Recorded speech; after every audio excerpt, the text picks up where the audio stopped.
और अभी आपको बताएंगे कि पेशावर में रिंग रोड पर सिलेंडर की दुकान में धमाका हुआ, जिसकी वजह से 20 अफराद जख्मी हो चुके हैं। धमाके से 3 दुकानों को नुकसान पहुंचा है।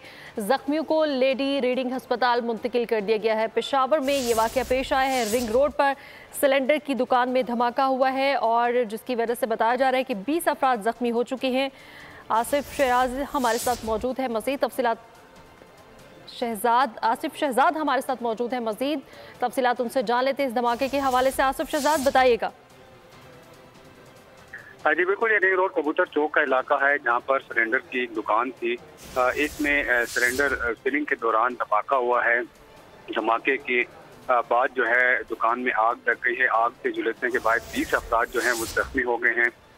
जो रेस्क्यू 112 है उन्होंने आकर आग पर काबू पाया है और जो 20 अफराद जख्मी हुए थे उनको पेशावर के रेलवे अस्पताल मुंतकिल किया गया, जहाँ पे 2 जख्मियों की हालत तशवीशनाक बताई जा रही है। तमाम जख्मियों को बर्न वार्ड मुंतकिल कर दिया गया, जहाँ उनका इमदाद जो है वो जारी है।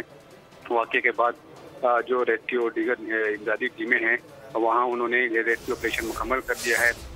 तमाम जो झुलसे हुए अफराद उनको अस्पताल मुंतकिल कर दिया गया है।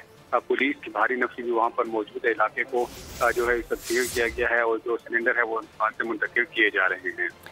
जी बिल्कुल, इस धमाके की वजह से 20 अफराद जख्मी हुए हैं और जख्मियों को अस्पताल मुंतकिल कर दिया गया है। आसिफ शहजाद हमें आगाह कर रहे थे, बहुत शुक्रिया।